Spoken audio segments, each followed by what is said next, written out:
ক্রিয়া হিসাবে আমরা প্রত্যেকটি দল আমরা সবাই একে অপরের সাথে কথা বলছি। আমরা বাংলাদেশের রাজনীতিতে একটি নতুন সংস্কৃতি দেখি, একে অপরের সাথে কথা বলতে হবে, সংলাপ করতে হবে, আলোচনা করতে হবে। এত বছর যেটা বাংলাদেশে ছিল না সেটা আমরা করতে সক্ষম হয়েছি এবং একে অপরের সাথে সহনশীল হওয়া, অপরের আপনার মতামতকে সম্মান জানানো, ভিন্নমত পোষণ করেও এই নতুন রাজনীতির প্রেক্ষাপটে আমরা সকলের সাথে এই সংলাপে আছি এবং সকলে মতামত দিচ্ছে এবং আজকেও আমাদের সংলাপ হয়েছে। এই সংলাপে যা আলোচনা হয়েছে তার পরিপ্রেক্ষিতে এখন বক্তব্য রাখবেন আমাদের আন্দোলিত পার্থ। ধন্যবাদ সবাইকে। আসসালামু আলাইকুম। সামনে আসো, তুমি আসো, আসো, ঠেলেই তো আসতে হবে, কি করবো। আসসালামু আলাইকুম। সবাইকে আন্তরিকভাবে ধন্যবাদ এবং বিশেষ করে বিএনপিকে ধন্যবাদ এই ধরনের একটা উদ্যোগ নেওয়ার জন্য।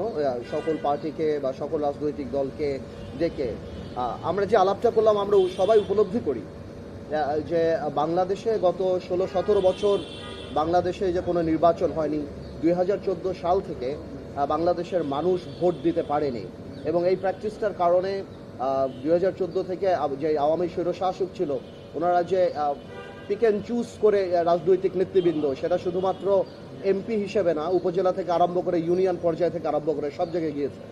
তো সেই প্র্যাকটিসটাই যাতে না থাকে, এখনও যে মানুষের একটা আকাঙ্ক্ষা যে নির্বাচিত জনপ্রতিনিধিদের মাধ্যমে তাদের প্রবলেম সলভ হবে, তাদের যত সমস্যা আছে তার সমাধান হবে, সেটা আমরা উপলব্ধি করি এবং বাংলাদেশের মানুষ তাকিয়ে আছে একটা নির্বাচনের জন্য।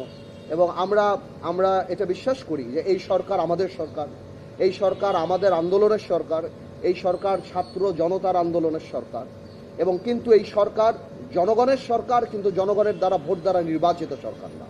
আমরা সবসময় চাই এই সরকারের পাশে আমরা ছিলাম, আমরা আগামীতেও থাকবো এবং আমরা 7ই অগস্ট থেকে আরম্ভ করে আজকে পর্যন্ত প্রত্যেক জায়গায় বলে আসছি যে আপনারা একটা নির্বাচনী রোড ম্যাপ দিন।